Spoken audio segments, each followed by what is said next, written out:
पितृपक्ष पंधरवडा म्हटलं की घराघरामध्ये पितरांना म्हणजेच पूर्वजांना नैवेद्य केला जातो।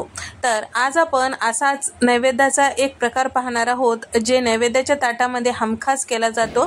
तर मराठवाड्यामध्ये हे भरड्याचे वडे हमखास केले जातात, मस्त कुरकुरीत राहतात, नाहीतर तुम्हाला करायचं असेल तर नरम सुद्धा करू शकता। त्यासाठी इथे मी 2 कप इतकं चणा डाळ घेतलेली आहे। कढईमध्ये टाकून आपल्याला हलकसं रंग चेंज होईपर्यंत छान हे डाळ कुरकुरीत होईपर्यंत परतून घ्यायचं आहे। सतत परतत राहायचा, गॅस मोठा करायचा नाही। तर या ठिकाणी साधारण एक 6 ते 7 मिनिटांनंतर कमी गॅसवर हे चणा डाळ छान असं परतल्या गेलेले तुम्ही बघू शकता, हलकसं रंग चेंज झालेला आहे। आता याला थंड करायला बाजूला ठेवूया। पूर्णपणे थंड झालं की मिक्सरला आपल्याला याचा भरडा तयार करून घ्यायचा आहे। अगदी जाड नको, अगदी पिठासारखा बारीक नको, हलकसं रवाळ असलं पाहिजे, तरच आपले वडे जे आहेत छान तयार होतात।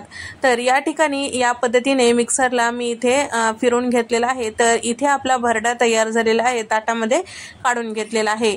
सोबतच या ठिकाणी आता पावडर मसाले यामध्ये टाकूया। तर पावडर मसाल्यांमध्ये इथे मी चमचाभर लाल मिरची पावडर, चमचाभर धने पावडर आणि अर्धा चमचा जिरे, अर्धा चमचा हळद आणि त्याचबरोबर चवीपुरतं मीठ टाकलेलं आहे आणि अर्धा चमचा ओवा हातावर चुरून यामध्ये टाकलेला आहे। सोबतच साधारण मुठभर इतकं कोथिंबीर बारीक चिरून यामध्ये टाकलेलं आहे। असेल तर कढीपत्त्याची पानं सुद्धा बारीक चिरून यामध्ये टाकू शकता। या ठिकाणी आता हे भरड्यासाठी जेव्हा आपण पीठ भिजवत असतो त्यावेळेस गरम पाणी वापरायचं, कारण भरडा म्हटलं की त्याला कस नसते किंवा चिकटपणा नसते। त्यासाठी गरम पाणी यामध्ये टाकल्यामुळे याला चिकटपणा येतो। चमच्याने पहिल्यांदा सगळे कोरडे मसाले मिक्स करून घ्यायचं आणि लागेल तसं आपल्याला गरम पाण्याचा वापर करून छान असं थोडंसं सैलसर हे पीठ तिमून घ्यायचं। सुरुवातीला चमच्याने मिक्स करायचं, पाणी टाकलं की थोडंसं हाताला सण होईल इतपत थंड झालं की हे हाताने छान व्यवस्थित मिक्स करायचं। आता हे साधारण 10 ते 15 मिनिटांसाठी झाकून ठेवूया, कारण भरडा हे पाणी शोषून घेतो। आता जरी नरम वाटत असेल तर 10-15 मिनिटांनंतर पूर्ण पाणी शोषून घेते आणि पीठ घट्ट होते। तुम्ही बघू शकता सुरुवातीला सैलसर ठेवल्यामुळे छान असं हे पीठ तयार झालेलं। आता भरड्याचे वडे करण्यासाठी इथे मी छोटा उंडा घेतलेला आहे आणि पेड्यासारखं तयार करून घेतलेला आहे। हे वडे थापण्यासाठी आपल्याला प्लास्टिकचं कव्हर किंवा प्लास्टिकचं कागद हवंय। तर इथे मी प्लास्टिकचं कव्हर घेतलेलं आहे। आता त्याला पाणी लावून घ्यायचं आहे आणि आपल्याला तयार करून घेतलेला जे उंडा आहे या पद्धतीने तिळामध्ये छान घोळून घ्यायचं आहे। वरच्या साईडला तीळ लावण्यापेक्षा उंड्याला जेव्हा आपण तीळ लावतो ते बाजू खालच्या साईडला ठेवायचे, म्हणजे व्यवस्थित थापल्या जाते आणि पूर्ण तीळ वरच्या साईडला राहतात, अगदी व्यवस्थित चिटकून राहतात, तेलामध्ये टाकले की बाजूला होत नाही। तर थोडं थोडं पाणी लावून त्या ठिकाणी आपल्याला हे वडा थापून घ्यायचा आहे। वडा थापत्या वेळेस छान त्याच्या कडा व्यवस्थित बोटाने एकसारखं करून घ्यायचं, म्हणजे व्यवस्थित वडे तयार होतात। कारण भरडा आहे त्याचे काठ व्यवस्थित येत नाही, पीठ असेल तर छान व्यवस्थित येतात, पण भरडा जाड असल्यामुळे त्याचे काठ व्यवस्थित येत नाही। हाताला थापून घेते वेळेस व्यवस्थित थापून घ्यायचं। तीळ लावून थापून घ्यायचं, म्हणजे दिसायलाही आकर्षक वडा दिसते आणि खायलाही खमंग लागते।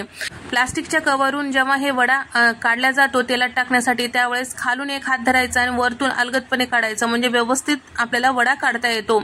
आणि काढते वेळेस लक्ष देऊन काढायचं, त्याच्या कडा वगैरे चिरणार नाही त्याची काळजी घ्यायची, कारण आपण इथे भरडा वापरलेला आहे आणि भरडा थोडासा जाड असते, त्यामुळे त्याच्या काठात सुद्धा व्यवस्थित असं एकसारखं येत नाही। हातानेच आपल्याला छान एकसारखं करून घ्यायचं, म्हणजे त्याचा गोल आकार येतो आणि चिरल्यासारखं किंवा थोडंसं असं मोडल्यासारखं दिसणार नाही।